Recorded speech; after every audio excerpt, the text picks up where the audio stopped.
Happy Hump Day, everybody. Welcome to the show on Wednesday, July 26th. Adam Azer with Dave Richard here. It is, and Heath Cummings. Don't forget Heath. Shoot. Yeah, I had this really stupid intro plan, but I think I've already ruined it by having a unintentional stupid intro by forgetting Heath and saying Hump Day and all that. I was going to say, it is the floor mat episode. So many options. What kind of floor mat do you guys like? Weather resistant? Fit to trim to fit. What color floor mat do you like? And then I was gonna say, I read that wrong. It's actually a format show. So there's your big funny joke. That's a better joke than the joke I made before the show. Really? So what was your joke, Dave? Today's a format show. I said that this is a show dedicated to my best friend. It's a format show. Yeah, mine was better. Format better. They are both equally awful. That is true. Heath, you got anything? Get to the freaking formats already, please. You guys are both terrible. Thank you. Yes. All right, Heath, slightly under the weather, so could get a little grumpy today, which I welcome. What is your favorite format? You're starting a league. Give me a format, Heath. Dynasty. You guys subscribe to Fantasy Football Today Dynasty. Superflex. And I really love, this is going to just cast me out into the outer 5%, but IDP as well. Oh, okay. Superflex, IDP, Dynasty. Dave?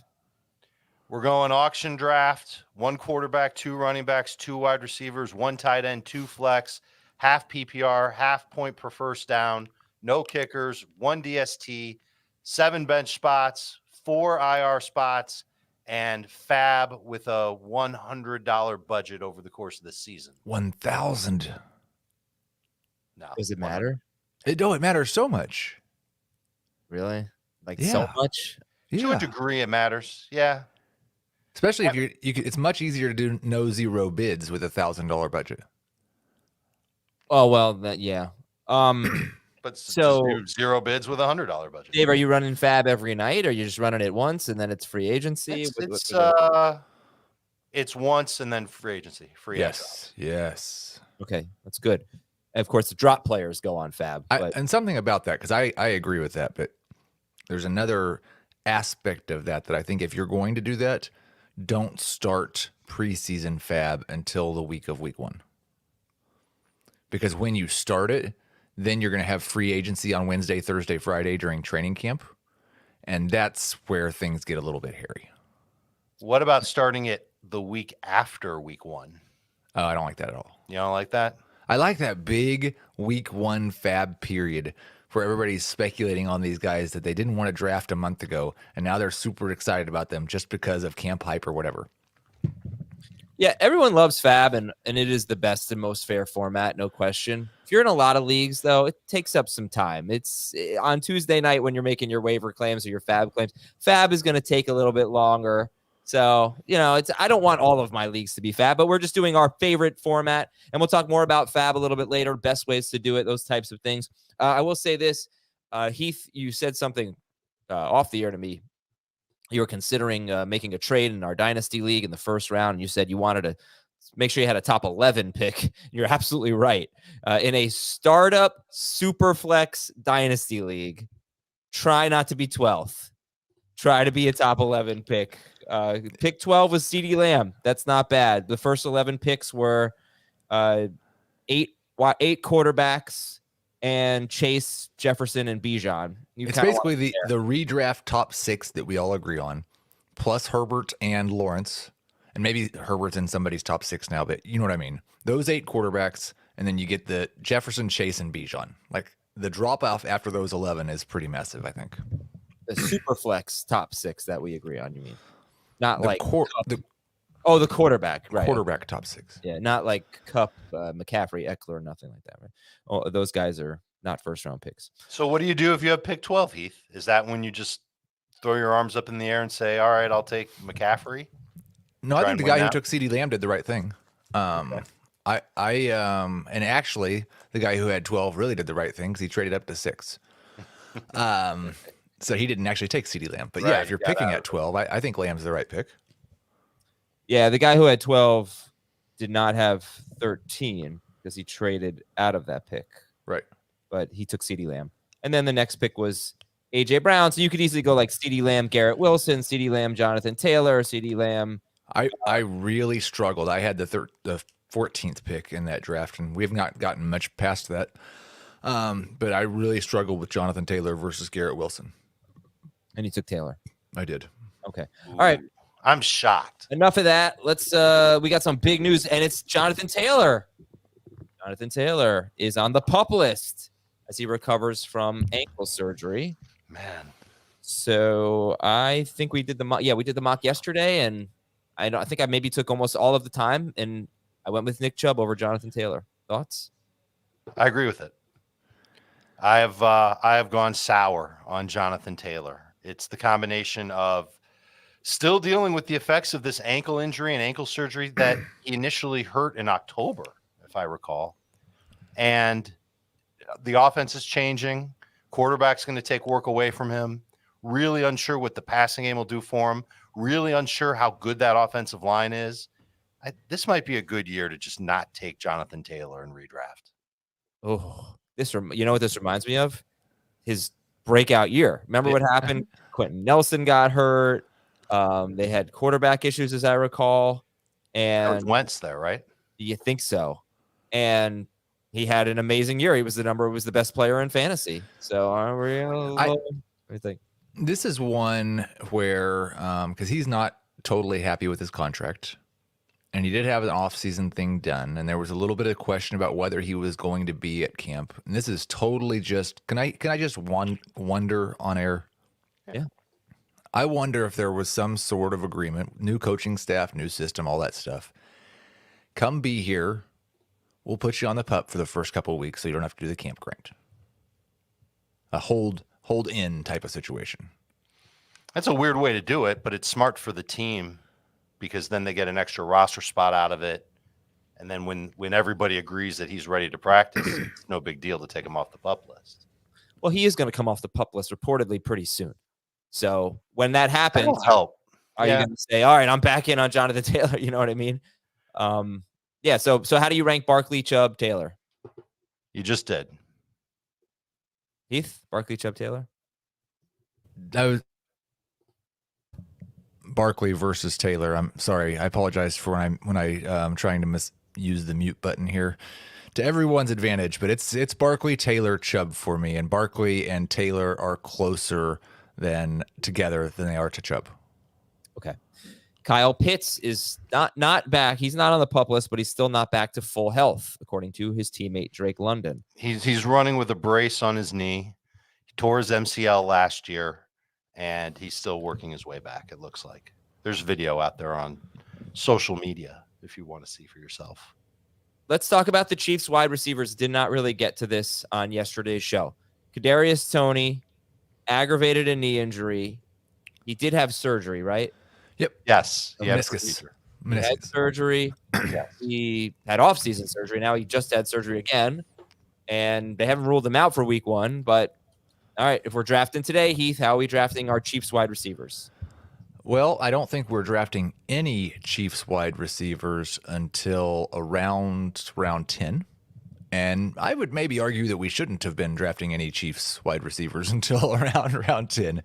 I'm going to go ahead and take Sky Moore over Kadarius Toney, but they're going to be pretty close to back-to-back, both round 10 picks for me now.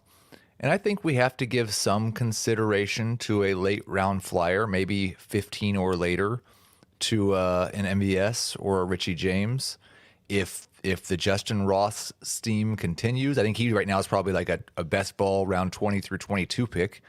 But he's got as much pedigree as any of these guys. If he's actually 100%, he led a team in receiving as an 18-year-old, and that team had T. Higgins and Hunter Renfrow on it. That's true. Hey, you don't ever see Rice in that mix? Dave, you know how hard it is to learn Andy Reid's system as a rookie wide receiver. I don't personally, but I know that people have said that. Adam wanted to see me mad. I got so mad when I actually started looking at what Macklin, because Adam basically said that rookie wide receivers are fine. He had a good rookie year. He had like 680 yards or 780 yards. Deshaun Jackson is the what? That's a good rookie year. I don't know what you expect from rookie wide receivers. Not many of them are getting 700 yards, and I think he did it in 14 or 15 There's games. been one top 30 rookie wide receiver in 24 years under Andy Reid, and that guy scored 2.5 fantasy points per game on rushing. I don't think That's that Tyreek. Garrett Wilson was a top 30 wide receiver last year. If so, he was borderline. Like I don't. Rookie wide receivers don't really do that well. So it's a small group of people that we're talking about anyway. Right. So, and it's not like how many of them, I would say Tyreek Hill is the only one who he didn't really have that great of a rookie year. Like, you're right. It was his rushing that he had around 580 receiving yards. Right. He's the only one that became anything. But I'm not going to say, oh, well, JJ Arcega-Whiteside didn't. Oh, again, was that Andy Reid? I don't even remember. I don't think it was. No, probably wasn't. but whatever it is, I don't know what we're talking about here. How many guys have had bad rookie years and then gone on to have really good careers at wide receiver for Andy Reid? I think Tyreek Hill, and I don't even know if bad, like even 550 yards or whatever isn't that bad for a rookie. Sky Moore was under 300. So all I'm saying is that I don't know what point we're trying to make here. Show me examples of wide receivers who did nothing as rookies and then became really good as sophomores under Andy Reid. I'm not saying that. I'm just saying I don't want to bet on the rookie wide receiver with Andy Reid. Oh, And if you do it, you're going to do it with one of your last few picks. I personally, right now, I would take Rice over MBS or Justin Ross, because I don't know what to expect from those guys. I don't think they'll be really players I'll be pumped up to start. MVS is the really frustrating one because I think he's definitely, like, barring injury, the most likely guy to play 80+% of the snaps every game. But also, that's going to be a lot of 4 for 50s. Oh, if he's lucky. That might be good for him, right? Yeah, I mean, look at his last 5 games, they didn't even get to 30. We're not counting the playoffs. No. Okay. I'll gamble on Sky Moore with a top 100 pick. I love that he's more comfortable. He said he was 30 times more comfortable in the offense. Oh, that's quantifiable. Yeah, I mean, what's 30 times 300 yards? There you go. That's how many yards he's going to get this year. No, I'm going to buy it too. And I in agree. PPR, he's got a shot to rack up a bunch of targets each week. I think that there could be some consistency for modest totals. Like, he could be an 11 PPR point per game guy. But the one thing I did push back on yesterday on FFT Dynasty that I want to, like, there has been some talk. It just doesn't matter. It's Travis Kelce and nobody else matters. Like, Mecole Hardman was a top 12 wide receiver for a month last year. Mm-hmm. Juju was a top 24 wide receiver for 2 months last year. Yeah. If somebody does their job and stays healthy, there's a potential to have a starting fantasy wide receiver for the Chiefs, for sure. Yeah. I think people forget how good Juju was before his concussion. He really was developing into an absolute must-start wide receiver, at least in PPR. And there's 5,000 passing yards to go around here. Okay, so yesterday Dave did take Sky Moore in the 9th round. He was not picking again for like another round and a half. Kadarius Toney foolishly went in the 7th round yesterday. That was not a good pick. But, Heath said around round 10. I don't think he's going to fight you too much on round 9 for Sky Moore. Next note, Justin Herbert is going to sign a big extension, 5 years, $262.5 million. His annual average salary is now the highest in the NFL. The guaranteed money is nowhere near Deshaun Watson's. Brock Purdy, Dave, is cleared for training camp. He will be brought along slowly, but nothing but good news, I'd say, so far in the recovery for Brock Purdy, who was very effective last year. What do you think? He got a bunch of games with like 19 and 20 fantasy points, 6-point per passing touchdown leagues. I think you can feel better about taking him as your second quarterback in a 2 QB league. You got to love who he's got to throw to. He's a good distributor. He knows that offense well. I like it. I like it for San Francisco. I think it's certainly better for the pass catchers there if it's Purdy versus Trey Lance or Sam Darnold. Do we want to have this discussion now? Just kind of look at what all of the guys did with Brock Purdy? It'll take a while. No, I have all the notes. It's the problem I have with that is that, like, the guy who did the best, the profile actually looks the worst. And that's George Kittle. Okay. Kittle had like 5 of 6 games or something below 40 yards and just scored a bunch of touchdowns. And I don't really believe that. I don't think Purdy's going to be as good this year as he was in the final 6 games last year. Let me just give you the targets at least. There were only 4 games with Purdy, Debo, Ayuk, and Kittle all playing. And I think McCaffrey was in all of these. Yeah, McCaffrey didn't miss any games. So Right. Purdy, Samuel, Ayuk, Kittle, and McCaffrey, I guess, 4 games. Debo was on pace for 123 targets. Ayuk on pace for 98 targets. Kittle on pace for 68 targets. And McCaffrey, just like Ayuk, on pace for 98 targets. The one I'd highlight would be Ayuk, because I know, there's going to be a lot of training camp buzz. There already is buzz on Ayuk. The metrics say he's a really good player that could really bust out, but he is their downfield guy. If they have one, we know what this offense is every single year. Short area throws, it's yards after catch. Right. And my argument is that Purdy is just a bad fit for Brandon Ayuk. Do you guys buy that? Or are we making too much of the sample, a very small sample of Purdy last year? The one thing that Ayuk did great at in college and translated it into the NFL is slant routes. And he can run probably 3 or 4 separate routes really well that are short. And he's got the speed. We saw it a bunch last year where he can take a pass and make it a big play. So I refuse to say that Brandon Ayuk is strictly a downfield shot type of wide receiver, but I think he's a pretty good fit for that offense still. No, he's not. I'm sorry. He is not a downfield shot guy, but he is much more downfield than all the other guys. He's like a 9 ADOT or something like that, but he leads them in ADOT and route depth. I just think that maybe the fade Debo Samuel train got a little bit ahead of itself. I know Ayuk had a good camp and Debo was talking about how nobody could cover him. But one thing that's been pretty consistent, there's been some bouncing around in actual production, but Debo's been the zone guy for the most part, dominates the targets over Ayuk against zone and Ayuk in man. There's more zone than there is man. Right. And there'd be more games where it's a zone game. So I think if Debo gets 120 targets, I don't understand why he wouldn't be a top 15 wide receiver. Okay, let's move on here. Get through the rest of the notes. Miami left tackle Teron Armstead is on the PUP list. Let's see that guy get off the PUP list, please. Is that the Achilles heel for the Dolphins? Are you asking about his actual foot or the offensive line in general? Especially if he's not healthy. He did say that he needed surgery after he hurt himself last year. Mm-hmm. And then got to the offseason. They told him it was a 10-month recovery. So he's just not going to have the surgery until he's done playing. Yikes. Yeah. Okay, that's Teron Armstead. Green Bay president Mark Murphy said it could take at least a half a season to evaluate Jordan Love, that the Packers defense will probably have to carry the team early in the season, and that he would anticipate a strong running game and play action. Ugh, that's not fantasy friendly right there. I mean, unless it's Aaron Jones and AJ Dillon, but it's friendly to those guys. You're drafting. It's not a ton of faith. I mean, it seems like they like Jordan Love, but that statement right there was a pump your brakes kind of statement. Anyone care? Pump our brakes on what? Christian Watson? Yeah. I'd say okay. So. Yeah, I agree. Yeah, me too. Debo or Watson? Should probably be Debo.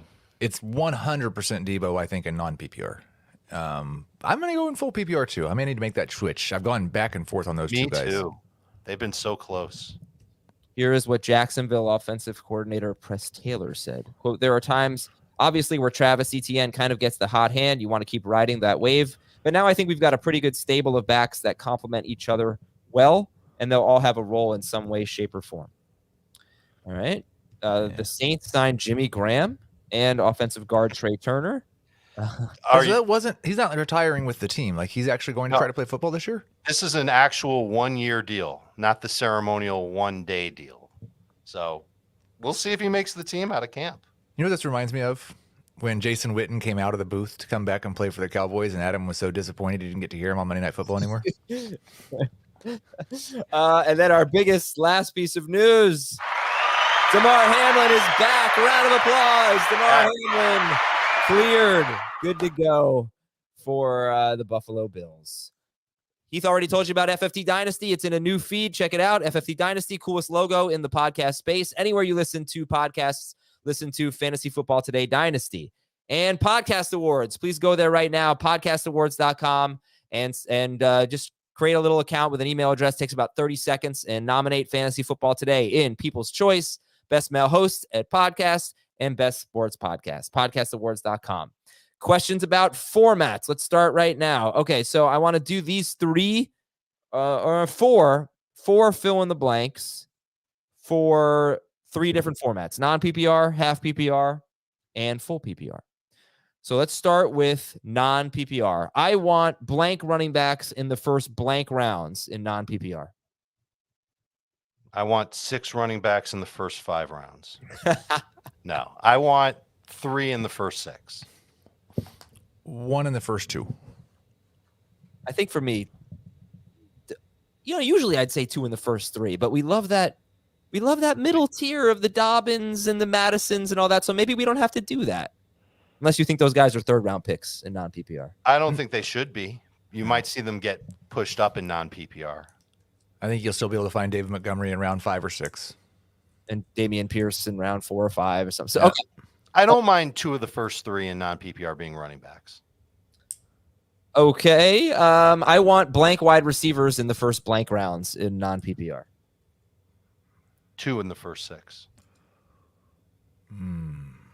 1 in the first 5.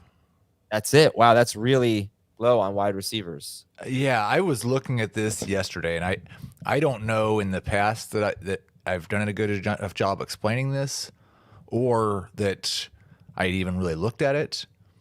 But like the difference between wide receiver 13 and wide receiver 29 in non-PPR is about the same as the difference between wide receiver 1 and wide receiver 5. Yeah, and it's been like that for years. In non-PPR, I'm going to tell you the top 60 finishers that were not quarterbacks.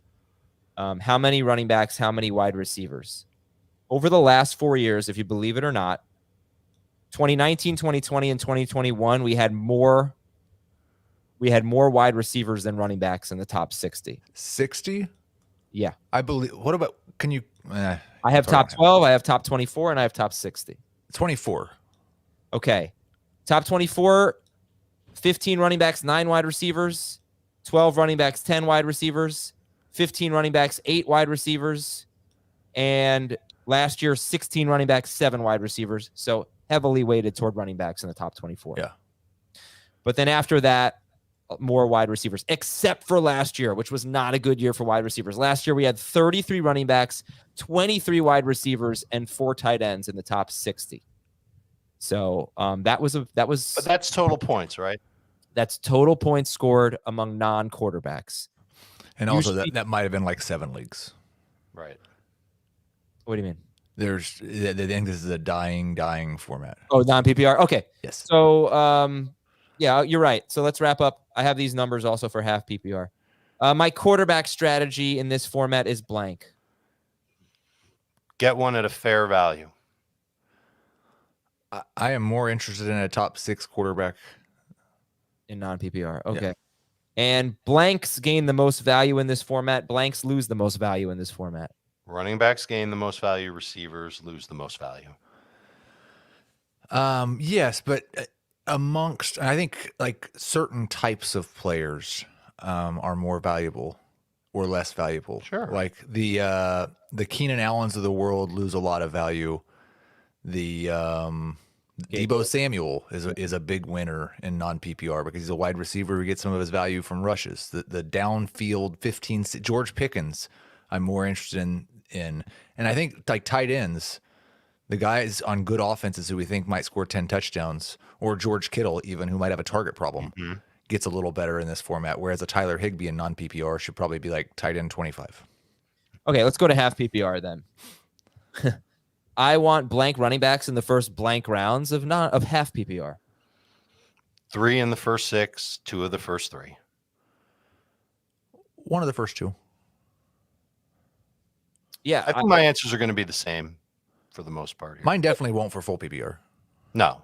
I don't know why. So, but I'm wondering if we should change our running back heavy approach at the beginning of drafts, with what we saw last year. If we think that's going to continue this year, because as Heath mentioned, the gap between wide receiver 13 and what'd you say, 29? Yep. Pretty small. And you really want to get elite wide receivers. So if you're taking 2 running backs in your first 3 rounds, obviously everything Dave says is not set in stone. He could take a draft where he drafts 3 wide receivers because the value is so good. Of course, you never know who might slip in a draft. We talk about it all the time. Are you changing your answers this year is my question. Because for full PPR, I definitely am. Okay. Half PPR, I think it's a little less of a change. Okay. I want blank wide receivers in the first blank rounds in half PPR. Like this is where I might have a change and say in half PPR, 3 of the first 6. So if I go through my first 6 rounds, I've got 3 running backs, 3 wide receivers. I think I'm set. I think I'm in a good spot there. I said 1 of 5 and non. I'll go to 1 of 3 in half. Does that mean 2 of 4? Not necessarily. Okay. My quarterback strategy in half PPR is blank. I want a fair value. I don't want to reach for one. I don't want to purposely wait for one. Basically the same as it is in PPR. Which is what? Like what Dave said. I'm just like, whatever. I mean, that's the strategy for all 1 QB. I'm more like non-PPR is the only one where I really push quarterbacks up a little bit. Okay. Blanks gain the most value in this format. Blanks lose the most value in this format.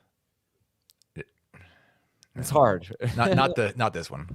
I think non-PPR and full PPR we do that, but like relative to what? Well, Keenan Allen. I mean, Keenan Allen it really stands out, right? Let me see where Keenan Allen has ranked in half PPR on a per. But game. no, I think it's important when you're saying they gain or lose value. What's the starting point? First relative to their what value? This was yours, fill in the blank. So right. That's why I'm saying I don't think half PPR works. Okay. All right. Let me then just talk about one player real quick, and it's Keenan Allen. So on a per game basis in PPR, he has been top 13 6 straight seasons. In those 6 seasons, here's where he's been in half PPR. Keenan Allen, 4th per game, 15th, 12th, 11th, and 17th. So maybe you think maybe he's more like a top 15 to 18 guy in half PPR than a top 13-ish guy in full PPR like he's been. All right, let's do PPR. I want blank running backs in the first blank rounds of PPR. 1 of the first 3, 2 through the first 6. Really in PPR, and this doesn't always happen, but I'd probably like to have I don't have a preference on running backs in full PPR. Okay. You'll take what the draft gives you, right, Heath? Well, this is the format, and I would do a 0 RB in half PPR. I don't like it. But in full PPR, I like half the teams are going to be doing 0 RB this year. So I'd be fine if I had 0 in the first 6 rounds. Should we look at the trends, the top 24? Okay, top 24 scorers, non-quarterbacks in full PPR the last 4 years. 11. If it doesn't add up to 24, it means there's a tight end or 2 in there. Okay. So starting in 2019, 11 running backs, 12 wide receivers, 7 running backs, 15 wide receivers, 7 running backs, 15 wide receivers again. And then last year, 11 running backs, 12 wide receivers in the top 24 and a tight end. But receivers had the edge each of the past 4 years. 2 of the years, a small edge. And that's reflective of what the averages were of the top 12. Last year, the top 12 wide receivers averaged 17 PPR points per game. Running backs, same top 12, 16.6. Very small edge, but it goes to wide receivers. What to me stood out is that in 13 through 24, the receivers ranked 13 through 24 last year, 12.9 PPR points per game. The running backs, 11.8. And that's been a trend now for 2 years where there's been like a 2-point gap. Last year was 1 point. 2 years ago, it was 2 points. For those number 2 type of running backs and receivers. Receivers have an edge there. They're getting more targets. Now, targets are getting spread out a little bit more. The elite guys are still going to get their huge workload, but those non-elite guys, they're sharing a lot more with their targets from team to team, typically. Now, when you hear this, you also need to keep in mind that based on early average draft position, running backs are falling into the 3rd round more so than they have in the past, probably at least 5 years, if not longer.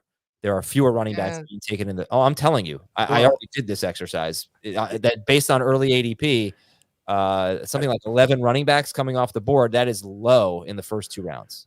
Right. I think in best ball leagues, it's even lower than that. And I think those are impacting ADP more this year than they have in the past because best ball is just continuing to grow at a exponential rate. And so I'm really interested to see when we get to like mid-August CBS ADP.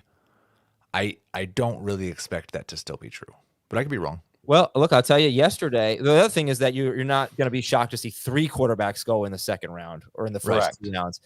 But yesterday in the draft that we did, our group here, 24 picks, 10 were running backs, 12 were wide receivers. And I think we had Kelsey and we only had Mahomes. So again, more wide receivers than running backs in the first 2 rounds. And that's in our drafts. So I think that's probably going to stick, or they're going to be pretty even. And usually running backs have an edge there, which is usually why we love round 3 wide receivers. But last year they all sucked and people are adjusting. All right, I'm sorry. I want blank wide receivers in the first blank rounds of PPR. 3 and 2 5. wide receivers in the first 3 rounds. 3 wide receivers in the first 6 rounds. All right, 3 and 5 for Heath, 3 and 6 for Dave. Get your core of your 3 wide receivers in the first 5 or 6 rounds. My quarterback strategy in this format is blank. Get one at a fair value. Don't reach for one. Don't wait on purpose for one. Less intentional than half or non-PPR. It's a little vague to me what you guys are saying. I mean, I kind of think I know what you're saying because I know you guys well, but I think the listeners might say, all right, how do I apply that in drafts? So try to look at ADP and you kind of apply that to your draft and say, okay, if I can get one of those top 3 quarterbacks by 25th overall, 26th overall, that seems like a fair value. I used to tell people, draft a quarterback when it's a screaming value. Like, you can't believe how good of a value it is.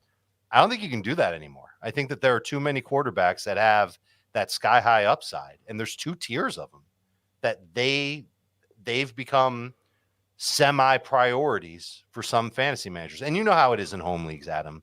There are going to be people that take Mahomes in round 1. You'll see Hurts and Josh Allen occasionally in round 1, if not like a top 16 pick. There's going to be more priority on the elite and near elite quarterbacks in fantasy drafts this year. And so count on that.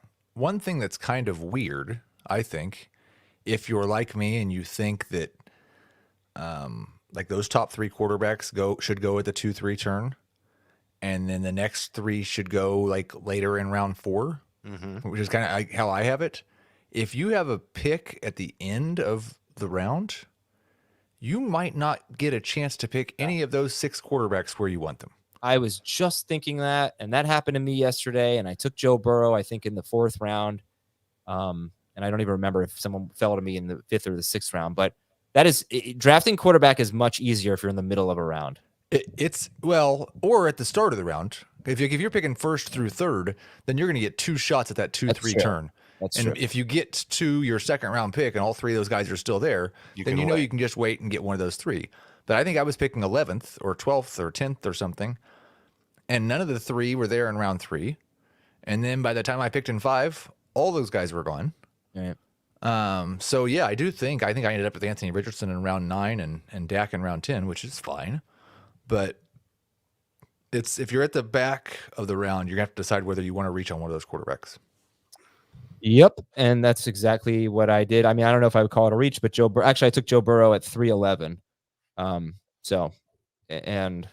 Because when I picked in round 5, Fields was off the board. Was Herbert there? Was Herbert there, Heath? you probably would have taken. Nope, he was the pick right before me. So, all right. Anyway, I encourage you all to listen to the tiers episode at quarterback. It's really important this year. I feel like more so than usual to understand what tier you want to be in. You figure it out based on what we say, where you feel comfortable, which quarterbacks you like. Hey, if you love Dak, if you love Cousins, Geno, whatever, then you wait. Deshaun Watson is a guy that I'm fine waiting for. Anthony Richardson for these guys. So there are options, but you have to figure out how comfortable you are. Last question here on the fill in the blank portion is blank gains the most value in this format and blank loses the most value in this format. We're talking full PPR, Mm-hmm. receivers, and pass. Honestly, it should be something like this. Pass catchers gain the most value in this format. And those that do not get a lot of targets lose value. Yeah, kind of obvious. I think just go to each position and sort by projected targets. And those are the guys who gain the most in this value. Yeah. And like I'll use the same name that I used before, Tyler Higbee at tight end. Guys who don't get Deontay Johnson at wide receiver, guys who get a ton of targets but don't do a lot with them are probably the guys who gain the most in this format. I wonder if we have any James White or that 1 year from Duke Johnson, that guy that's relevant almost only in PPR. Maybe it's Samaje Perine or something. It's kind of hard to see, I think, right now. And maybe that's an argument that running backs are more valuable than usual in this format. I don't know. Just because, usually in PPR, you have some guys that, okay, well, I'll start Jared McKinnon had a run, or I'll draft JD McKissick and I'll get my 8 PPR points per game if I need it as a flex or something. I don't know really if that exists. Maybe it's Gibson. I don't know. What do you guys think? Does that exclusive PPR guy exist this year? Speculatively, on a positive end, it could be Antonio Gibson. Yep. Speculatively, on the negative end, I know the people who are drafting him would not like this, but it could be Jahmyr Gibbs. Yeah, that'd be a bad outcome for him. It's just the catches. Well, I don't know, though. Like, James White had a top 15 season. It's true. If he could be a top 15 guy in full PPR and outside the top 25 and non, and I wouldn't be surprised by that. We got our boy Joey Wright in here, and he said, did someone say Samaje Perine? Yeah, I did. That came to mind. But then Josh says McKinnon, and I don't know about McKinnon. He could completely disappear from the game plan. It's too inconsistent, right? Yeah, I don't like McKinnon. All right, we got to take a break here. 37 Deuce Vaughn. Okay. Oh, don't say that. Yes. No. Don't say that. Let's take a break. We got Superflex, 3 receiver leagues, 6-point versus 4-point, etc. when we come back. More formats for you to consider. Superflex deserves its own episode, and will have its own episode, or at least a big chunk of a different episode. But do you think, I'll make it quick with Superflex. Do you think QB with your first 2 picks is a good strategy? Do you think there is a definitively good strategy in Superflex?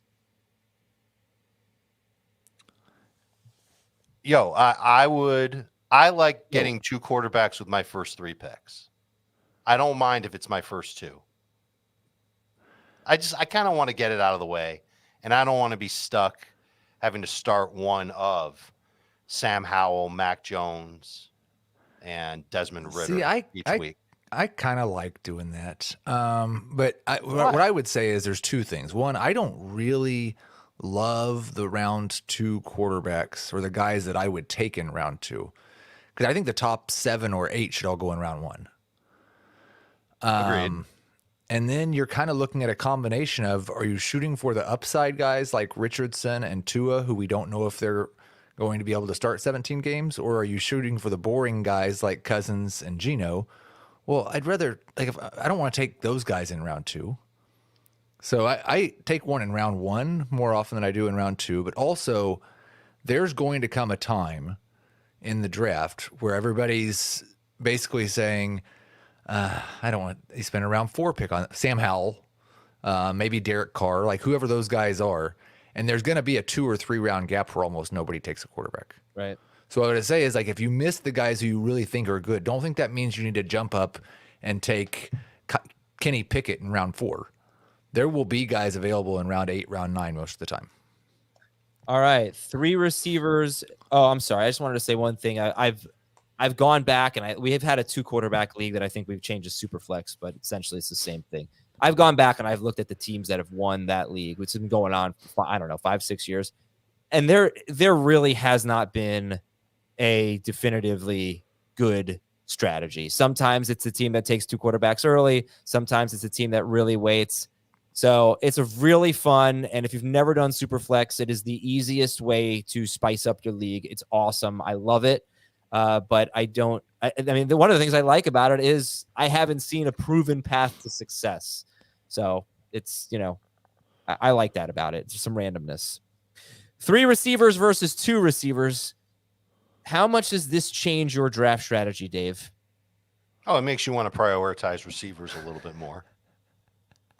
Because you got to start 3 of them versus 2. I know. I haven't really found that it did change that much practically when I'm drafting. Like Well, I not in the early rounds. As receiver regardless. So not in the early rounds. I think it really depends. Also, the rest of these things we've been talking about.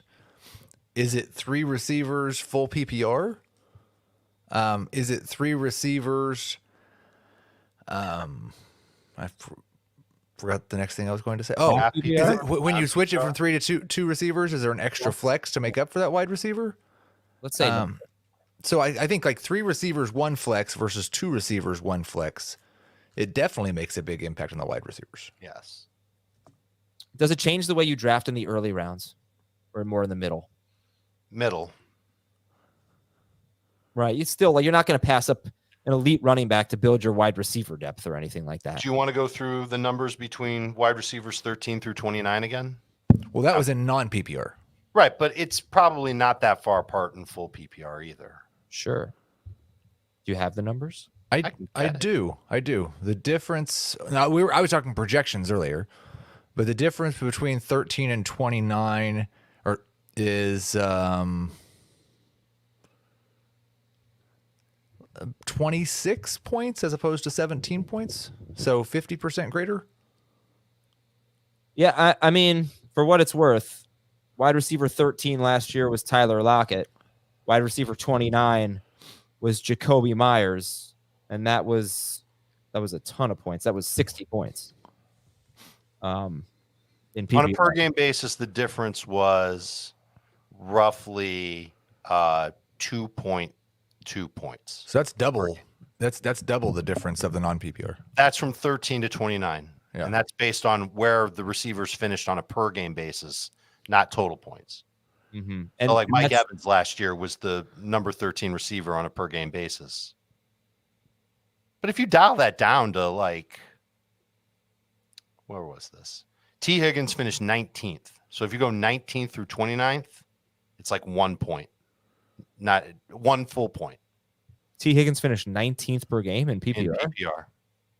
All right, let's go. Not in the Azer stats. He had a lot of games where he just played like 2 or 3 snaps. I mean, look, I'm looking at fftoday.com and he's 13th, and that's without the Azer stats. 13th per game. I bet one of you is counting week 17 and one of you is not. Week 18, you mean? Sure. Week I've 17 got him on for T. Higgins Bengals. I've got him on 14 games, T. Higgins. Right, because you Azer statted out. Too. Yeah. Oh. FF Today does Azer stat. Good for them. It's not fair. No target games. They didn't count as real games. People might have started in those games. Yeah. They shouldn't have the 1 game win. No, he should be a 16 game guy, but his Azer stat is wide receiver 13. So good for them. If only we could Azer stat everything in life. We can. All right. So, in fact, I have one of our listeners is doing that for me right now. Like an account. Yeah. And where the hell was I in our show? Okay. How about 6 point versus 4 point? Is it the 6 point versus 4 point change more your QB strategy or your QB rankings?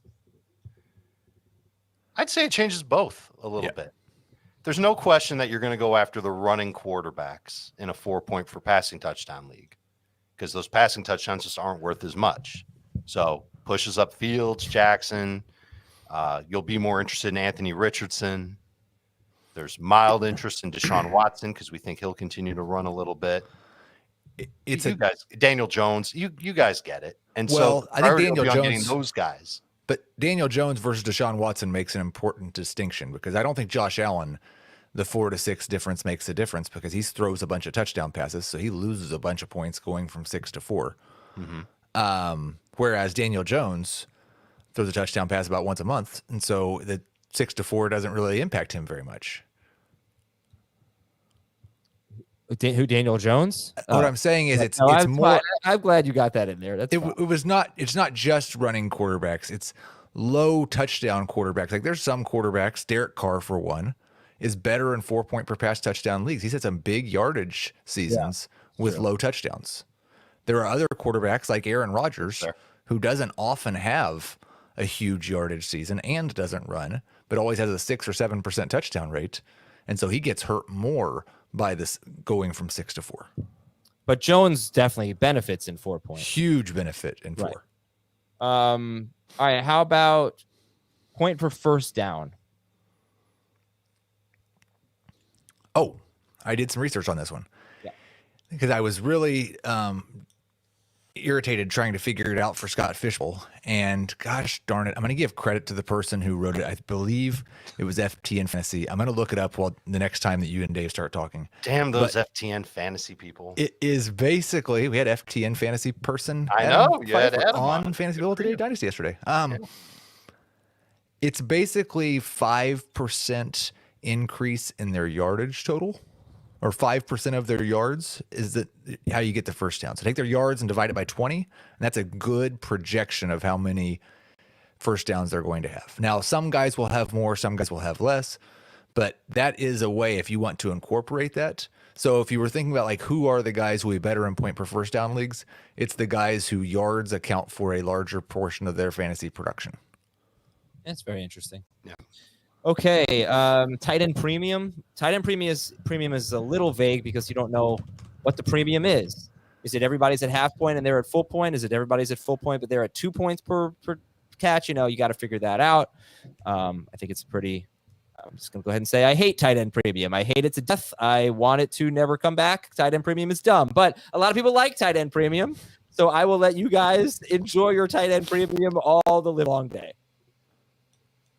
And what do you do in tight end premium? Big. It's like the difference between non-PPR and PPR. Anybody that you would rank higher in PPR at tight end, like Tyler Higbee, you would rank higher in tight end premium because the premium is always on the catches. It's not.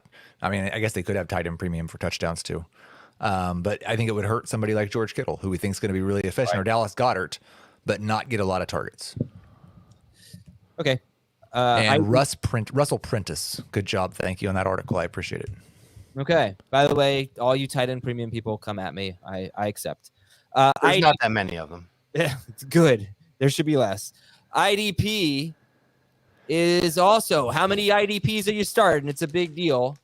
But when what's a typical IDP league, you think, Dave? Like 3? You're doing it wrong if it's only 3. A lot of people are in 1 IDP league. Yeah, that's dumb. You're wasting everybody's time. You should probably try and get at least 2 of each: defensive linemen, linebackers, defensive backs. And this probably just sounds like common sense, but I'll say it anyway.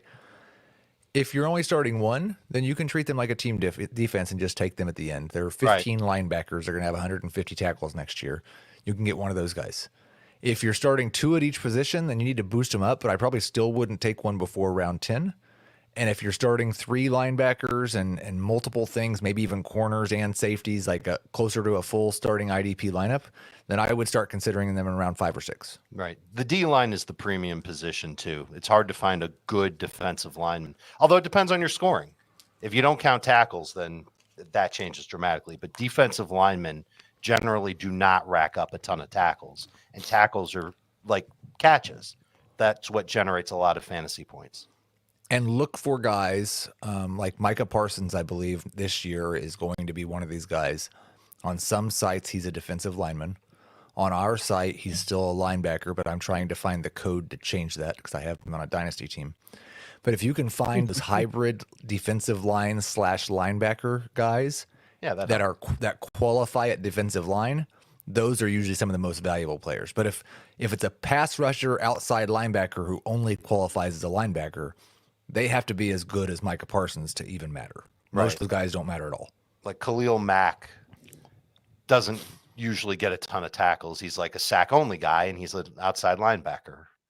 There's no way for the majority of his career. There's no way we can do auction today, so that's fine. That deserves its own show. We could finish with Fab, and Fab is when you have a list of available players and you make your claims for them, but you have a dollar amount that you assign to them, and so highest dollar amount gets them. Right, and everybody's got the chance, and waivers run overnight, and whoever had the highest bid gets the player, and depletes your budget for the rest of the year. One tip that I will give is that if you feel really comfortable that you're going to make the playoffs, try to save some fab. Try to save a good amount of fab for the playoffs. I'm not saying to pass up a guy that could have a long-term impact, but there might really not be a need for you to get the guy who's a 1 week injury replacement and just burn 12, 15% of your fab late in the year. Because that fab is really, really valuable when you get in the playoffs. I've had some leagues where I've scraped by, I've depleted pretty much all of my fab, and I've had nothing left or close to nothing left when it's come time for fantasy playoffs, and I'm at a major disadvantage. So, yeah, do what you got to do to get in, but if you feel like you're definitely going to get in, just be a little bit cautious and save some for when it really counts. Flip also on the fab discussion, like league size matters a lot. Deeper leagues, shoot that shot early, because you might not get too many shots to shoot it. Right. That's the opposite of what Adam's saying. Shallower leagues, you do kind of want to save it because somebody might drop Justin Jefferson. I always forget the name of the scrub that I picked up. Peyton Barber. Barber. Yeah. That was last year with Justin Jefferson. I dropped him. That was his rookie year. He got off to a pretty slow start. A lot of people dropped him, but not for Peyton Barber. Any final thoughts on fab, Dave? No, I think we nailed it. Okay. When you need to use it, use it. Otherwise, keep it thrifty. I think it's really tough if you're in $100 fab league and you've never done it before, and week 1 comes and God, who's a wide receiver that could be available? Justin Ross had 6 catches for 75 yards, and you're going, I got $100. How much do I spend on Justin Ross? To me, that seems like a $6 to $8 player. I don't know how you guys feel about that. Yeah, but there could be somebody in your league that lost a wide receiver in week 1, and they're desperate for the new hotness, and they'll go double that just to get a shot at a hot receiver who's on a big passing team. That might have been a bad example because, if Justin Ross is playing 80% of the snaps for the Chiefs week 1 and leads Chiefs wide receivers in targets, he's going to go for 60 to 80%. But I'm not going to be in on that. I got to tell people not to do that. I think that would be, maybe it works out, but I feel like someone's going to overpay for him. There are definitely weeks where you're like, oh, this guy's going to go for a ton. I'll put a bid in just in case, but I am not getting in on this. Right? There's a lot of that in fab. Yeah. I don't know. Okay. Justin Ross emerges as the clear number 1 guy in week 1. At least that's what it looks like. How much fab are you putting out of $100?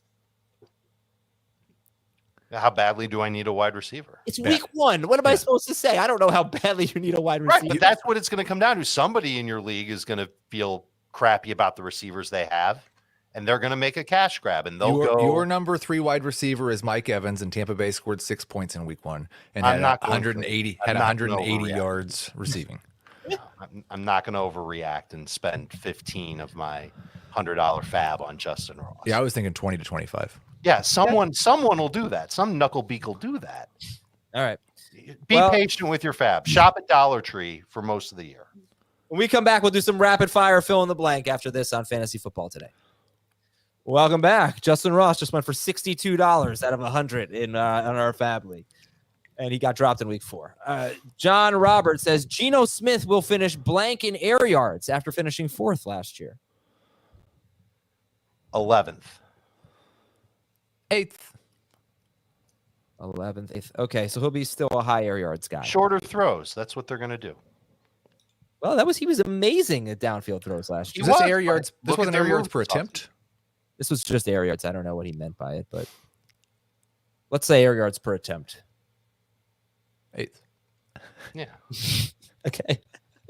From Dylan Raspberry. Healthy Michael Thomas will end the season at wide receiver blank. 19 in PPR, 24 in non-PPR. 24 and 27. The real postman. Blank is the last tight end I feel comfortable drafting. Drafting or starting? Oh, is that drafting? Taysom Hill. Sam Laporta. The tight end from FF Assassin. The tight end I feel safest drafting in the mid to later rounds is blank. Ingram. Njoku. I was also going to say Njoku. That's obviously, we're assuming the Kittle, Waller, Pitts, Hawkinson, who am I forgetting? Goddard group is all expired there. Fryermuth deserves to be in that conversation. I don't think Schultz will be popular, but he deserves to be in that conversation too. Texas Bruins 67. The tight end outside the top 10 who will finish in the top 5 is blank. There's always some of these. Who is it going to be this year? Taysom Hill in non-PPR. Did I say David Njoku again? You could say Njoku again. Okay. Is he being drafted outside the top 10? Probably, right? Like right around 12. I would take him outside of the top 10. I'm going to say, yeah, Njoku if it's him, if it's outside the top 10, but I'll say Greg Dulcich. Dulcich is a safe bet. Or not a safe bet. Oh, no, you're right. From but, Aldwin, with the addition of Quentin Johnston, if the Chargers wide receivers stay relatively healthy, then Austin Eckler realistically finishes as RB blank. 5. They didn't say anything about Austin Eckler staying healthy. I will say 7 and non, 3 and full. My answer was in full. 5 and full, 10 and non. Nah, that's too low. 8 and non. From Shannon, which running back not currently a starter is likely to end up as a top 10 running back if circumstances change? What does that mean? None of them are likely to. Jahmyr Gibbs isn't listed as a starter. His situation could change quite a bit. Oh, well, what do you mean? What do you think he means by which running back not currently a starter? Probably not a fantasy starter, which Gibbs is certainly going to start the year in lineups. Actually, I think you might be right. I think he meant it. Maybe he meant it in the backup running back sense, like Gibbs or Singletary or something like that, or James Cook. Gibbs is the best answer. I'll say also Charbonnet. Yeah. James Cook, I think, could just, be awesome. He could. Talented player. Isn't James Cook currently a starter? I wouldn't think so. He's not a fantasy starter, but he might be the Bills starter. That was one of the things that I kind of took away when they were talking about the Nyheim Hines injury, which I hope he's doing okay. But it was all talking about how he was going to be competing with Damian Harris and Latavius Murray for work behind James Cook. Okay. From beat writers, but I shouldn't say all, what I saw. All right, news and notes. Just to finish things off, Trayvon Diggs signed a 5-year deal, but Dallas guard Zach Martin did not report to camp. Sterling Shepard and Wan'Dale Robinson are on the PUP list, leaving the Giants with only 8 slot wide receivers, roughly. Detroit cornerback or defensive back C.J. Gardner-Johnson appears to have avoided serious injury. And like I said, he did not win the Super Bowl last year. Tampa Bay linebacker Shaq Barrett is going to avoid the PUP list. Chase Claypool's off the PUP list. Kendry Miller's off the PUP list. Rashad Bateman is on the PUP list. Washington released guard Andrew Norwell. Cleveland GM Andrew Berry praised running back Jerome Ford. Oh, and Houston wide receiver John Mechie cleared for training camp. Yes.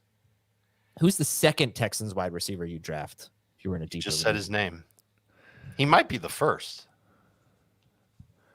Okay. I think I have Tank second. And Nico Collins first. Yeah. I love Mechie and I love Tank. They are fun. I am so hungry. I don't know that I can edit this show before I eat. But God, good grief, am I hungry right now, guys? What are you going to go get? I have no idea. I'm in this. It's 10 raisins. I already had raisins today. That's the only thing I've eaten. 2 meals before 11 a.m.? Who are you, me? A meal? That's a meal. A little pack of raisins. I think I'm going to have lunch at about 11:15. And I don't know what that lunch is going to be. I'm going to have to go out and get it. Patsy's. When we did shows at 11, I always had lunch before the show. 11 o'clock was terrible. I always debated the same thing. I was hungry enough for lunch, but I felt weird eating lunch at like 10:45. So that pushed off lunch to almost 1. All right, great story. This has been your floor mat, baked eggs. Don says baked eggs. That's great. I'm just baking everything. This has been your floor mat episode. Thank you, everybody. We'll talk to you tomorrow on Fantasy Football Today.